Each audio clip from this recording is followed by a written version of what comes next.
Helen Yee here with Eyes on the Game, and I'm here being joined by the legendary Hall of Fame referee, Joe Cortez. Always great to see you, and especially after a big fight weekend in the heavyweight division. Deontay Wilder stops Luis Ortiz in the 10th round. What did you think of that fight? It was a fight that the fans didn't expect it to go 10 rounds. They thought, Wilder will take him away in the early rounds, but I predicted we were going to go 5. I was close to it because Wilder was able to put Luis Ortiz down in the 5th round at the end of the round, and he was actually saved by the bell because when he got up, the referee was giving him a count and finished the mandatory 8 count. He saw he was okay, let him go back to his corner. And then the following round, Wilder didn't go after him real quick, which you're not supposed to. A real pro, they teach you not to go crazy after the guy after you knock him down. Figure him out, figure the right angles, don't miss any wild punches, and he did the right thing. Yeah. Didn't go after him crazy, but he was able to preserve that energy, and he let it all loose in the 10th round. Yeah, and what about, I think in the 7th round, a lot of people were shocked when, Luis Ortiz landed a couple clean shots and kind of rocked Wilder, and they thought maybe, hey, can this upset happen? Well, it was close to it happening. I mean, Wilder exposed himself Saturday night. Fans saw that he could take a punch. He got rocked, but he weathered the storm. Lucky that it was towards the end of the round. He was able to weather the storm, and after when the round was to start for round 8, they called time and had the doctor examine him, and a lot of fans felt that was not the right thing to do at that moment because he was still not 100%, but he got less than 20, 30 seconds by the doctor checking him out, which is a new rule they have in New York.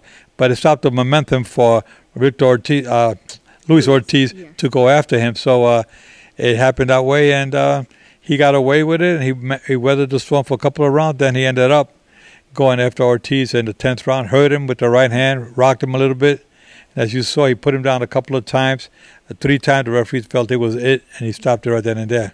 And you just mentioned that he kind of exposed himself on Saturday night, but did that surprise you, what happened in the 7th round? Well, it did surprise me. Luis Ortiz he was undefeated, and I said somebody's always got to go that night, and Luis Ortiz is a fighter to reckon with. That's why Deontay Wilder said during his interview, he said, now I know why a lot of fighters, they want to fight Luis Ortiz because he is dangerous. He can punch. He has a style. He's 39 years of age, but he had, a lot of amateur experience like most Cuban fighters. So he had a lot, and he took it easy. He didn't go crazy going out, trying to knock out Wilder right away.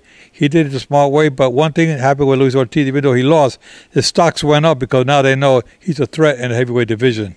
And speaking of the heavyweight division, and after that fight, Deontay Wilder kind of proclaims that he is the greatest heavyweight currently. We do have another exciting matchup coming on the end of March between Anthony Joshua and Joseph Parker, who is training here in Las Vegas. What do you think about that fight coming up? Well, Joseph Parker is the WBO heavyweight champion right now. He's also undefeated. And fighting Anthony Joshua, who's also undefeated. I mean, a lot of undefeated heavyweights there. They all want to try to get over and beat whoever and try to fight Deontay Wilder for the heavyweight championship. Now, to unify the heavyweight championship, this probably be the first time since Tyson was unified heavyweight champion.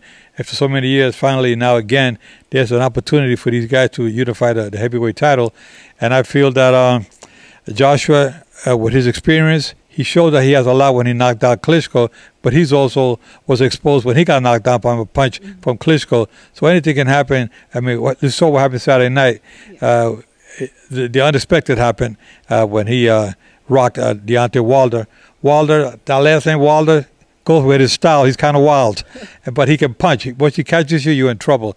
But I can see Anthony Joshua beating Joseph Parker, and then to see the fight that the fans really want to see is Joshua and Wilder towards the end of the year. Most likely it'll happen in Great Britain because they'll have a big arena that fits 80,000 fans.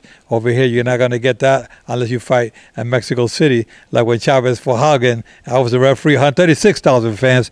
But the fight maybe could happen here in Vegas if the hotels come up with the money that they're looking for, and if they get the money they want, the fight can easily happen here at the T-Mobile Arena as well.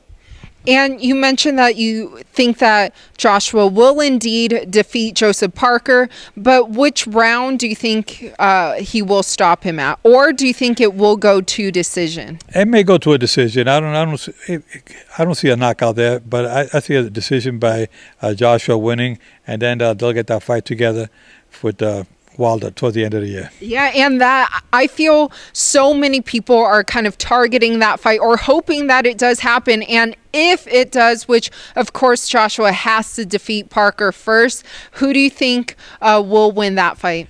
Well, like I said, I think that Joshua has not proven himself yet. Neither has Wilder, because they haven't really fought any top opposition.